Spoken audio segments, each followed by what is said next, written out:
ஓட்டப்பந்தயத்தில் ஓடுகிற ஓட்டப்பந்தயத்தில் ஓடுகிற எல்லாருமே ஜெயிக்க தான், முதல் பரிசு வாங்கத்தான் நினைப்பாங்க. ஆனால் எல்லாரும் ஓடினாலும் கூட ஒருத்தன் தான் முதல் பரிசு வாங்குவான். அது யாரு என்பதை தான் இந்த இன்னைக்கு பிரசனத்தில் பார்க்க போகிறோம். ஜெயிக்கிறவன் வாங்குறதை யாரு என்று நான் பார்க்க போகிறோம். பெரிய மாணவனே உன்னாத்துமா வாழ்வது போல் எல்லாவற்றிலும் வாழ்ந்து சுகமாயிரு மகனே.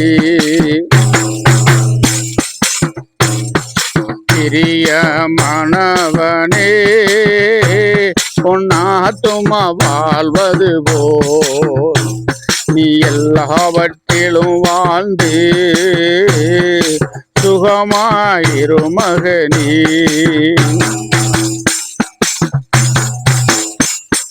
வாழ்க்கை என்பது போராட்டமே, நல்லதொரு போராட்டமே. வாழ்க்கை என்பது போராட்டமே, நல்லதொரு போராட்டமே. ஆவிதரும் பட்டயத்தை ஆவிதரும் பட்டயத்தை எடுத்து போராடி வெற்றி பெறு, எடுத்து போராடி வெற்றி பெறு. பெரிய மாணவனே உன்னாத்துமா வாழ்வது போ நீ எல்லாவற்றிலும் வாழ்ந்து சுகமாயிரு மகனே. பிரயாணத்தில் மேடும் உண்டு பள்ளங்களும் உண்டு, பிரயாணத்தில் மேடும் உண்டு பள்ளங்களும் உண்டு. மிதித்திடுவாய் தாண்டிடுவாய், மிதித்திடுவாய் தாண்டிடுவாய். மான்கால்கள் உனக்குண்டு மறவாதே, மான்கால்கள் உனக்குண்டு மறவாதே. பெரிய மாணவனே உன்னாத்துமா வாழ்வது போ எல்லாவற்றிலும் வாழ்ந்து சுகமாயிரு மகனே.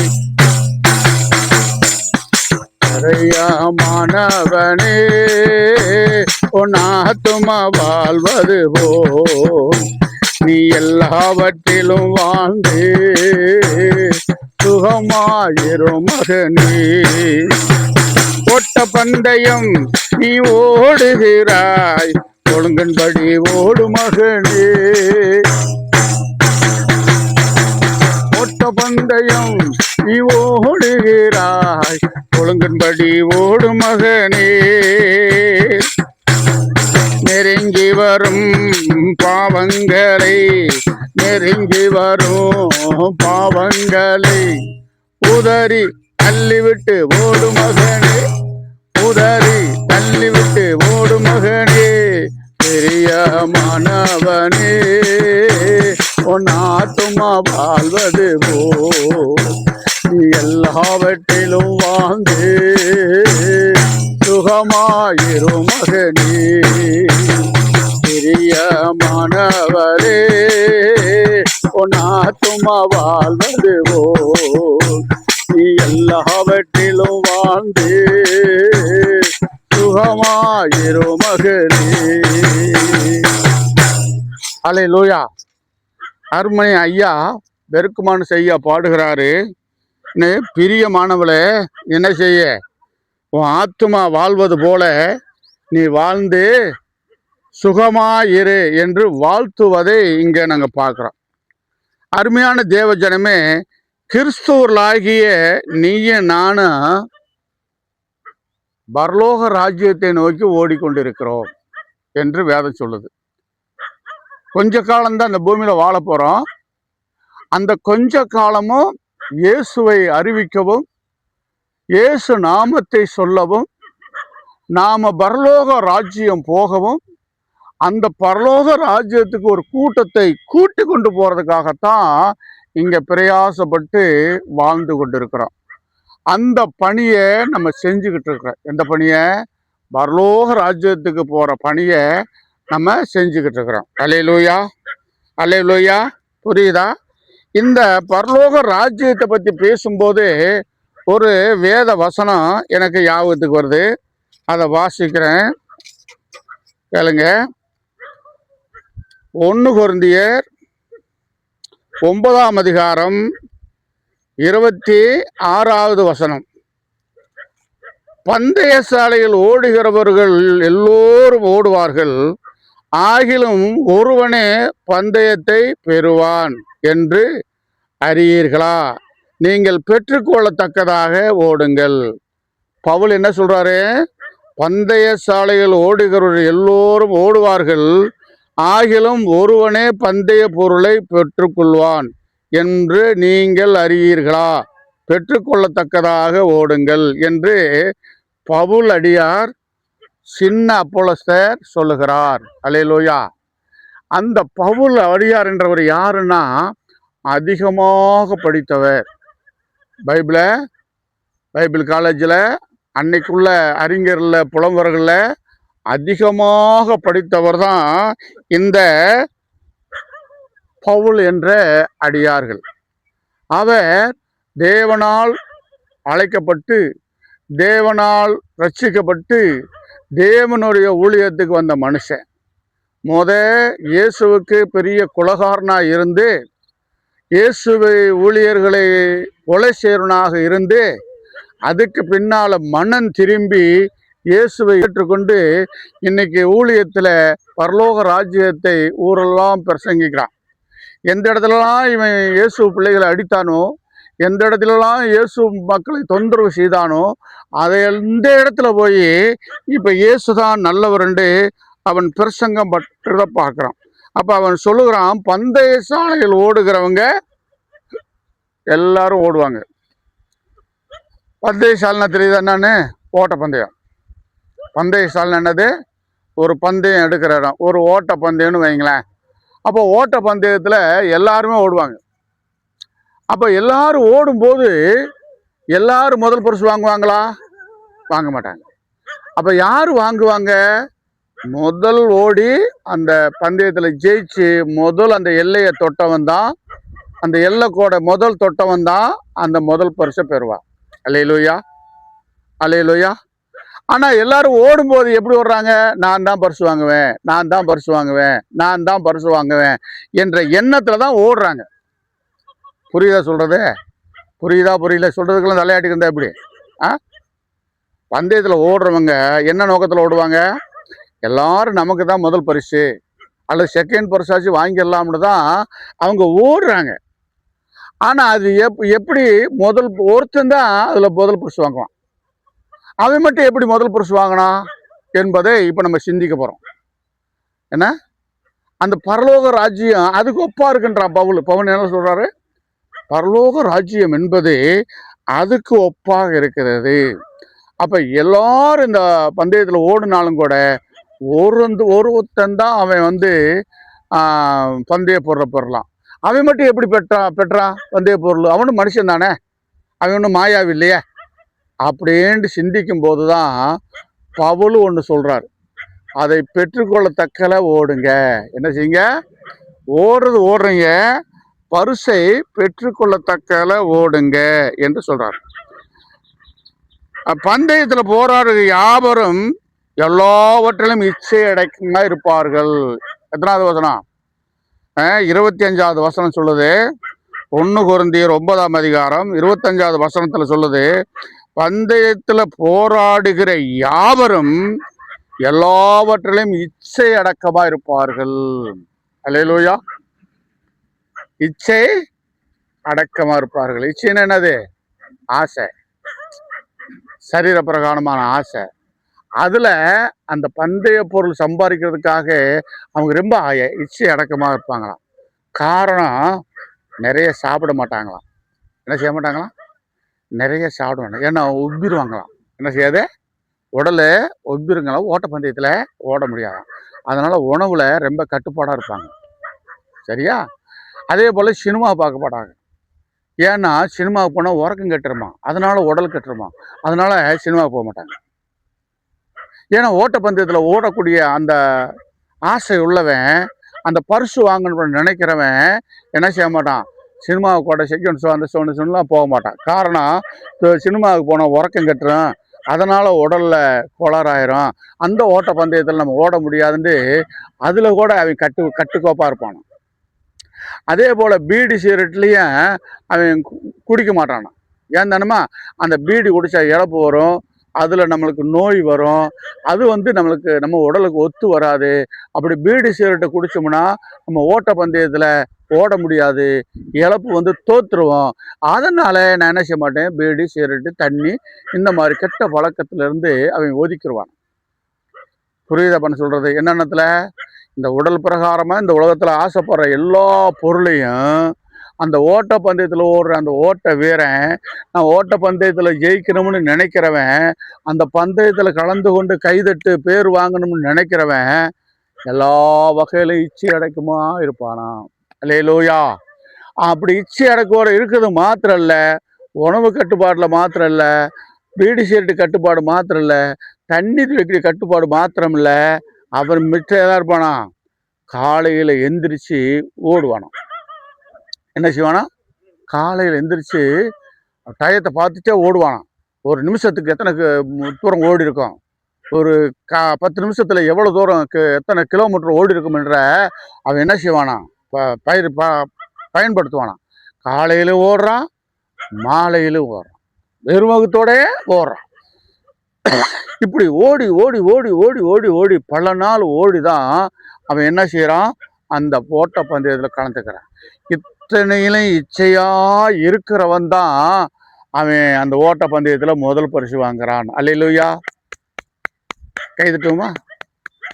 இத்தனையிலும் உணவில், பீடி சிகரெட்டில், குடிக்கிறதுல, இரவு பகல் ஓடி பயிற்சி எடுக்கிறதுல, எல்லாத்துலேயும் அவன் இச்சை அடக்கமாக இருக்கிறதுனால தான் இருக்கான்.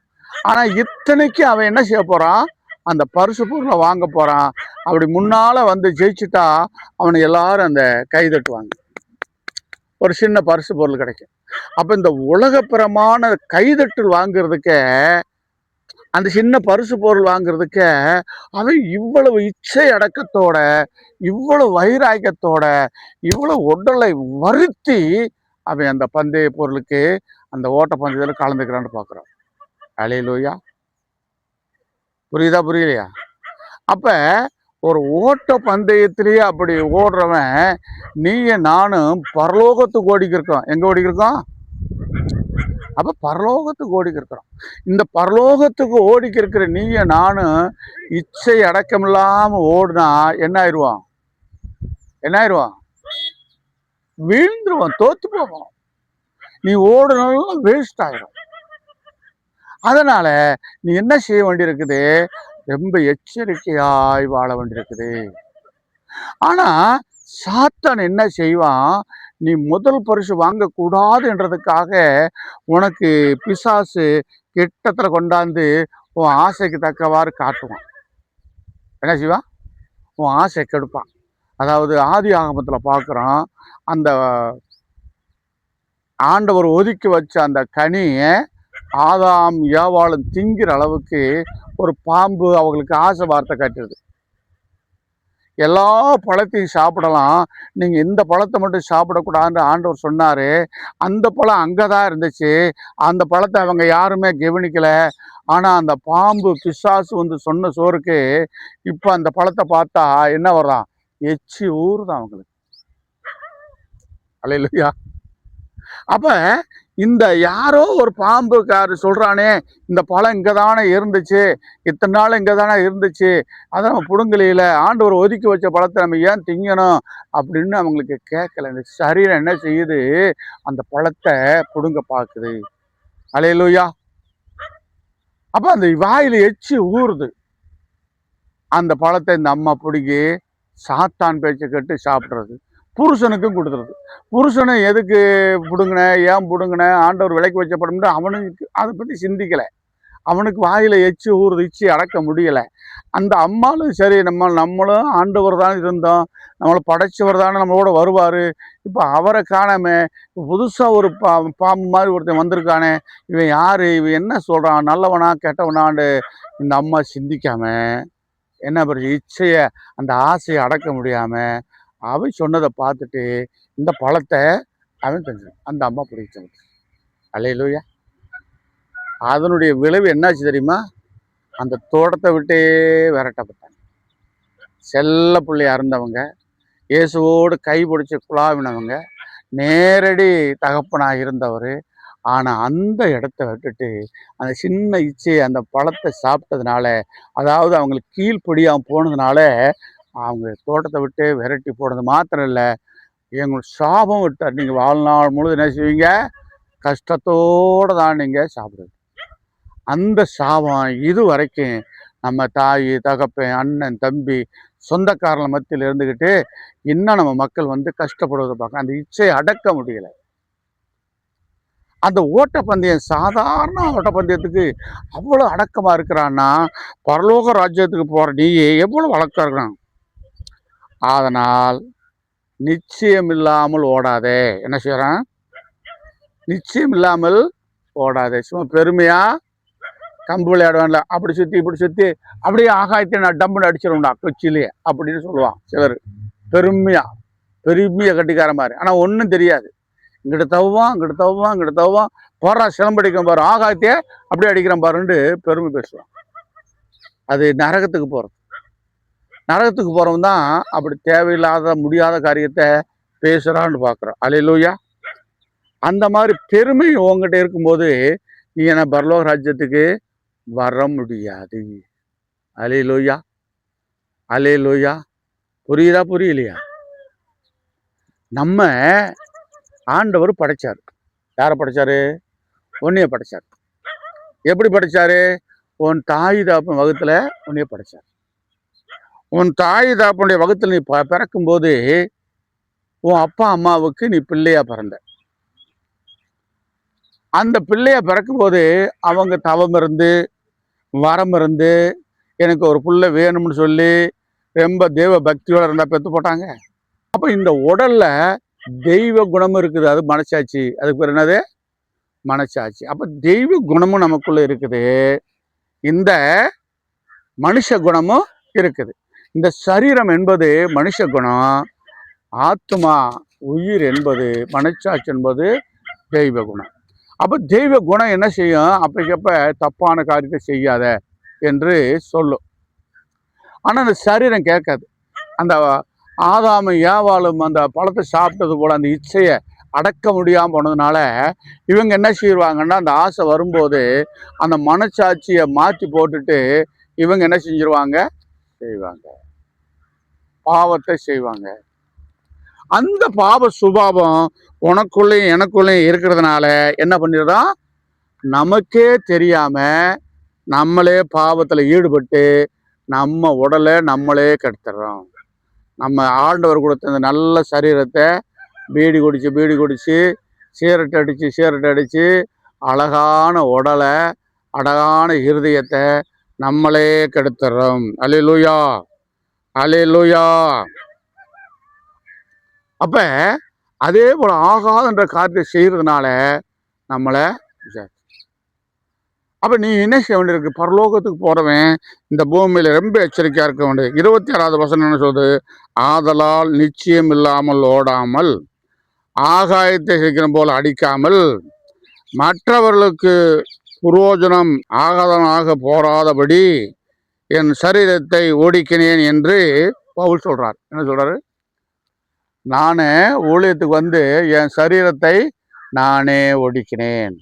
என்னை யாரும் ஒடுக்க சொல்லலை, யாரும் கட்டி இருக்க சொல்லலை.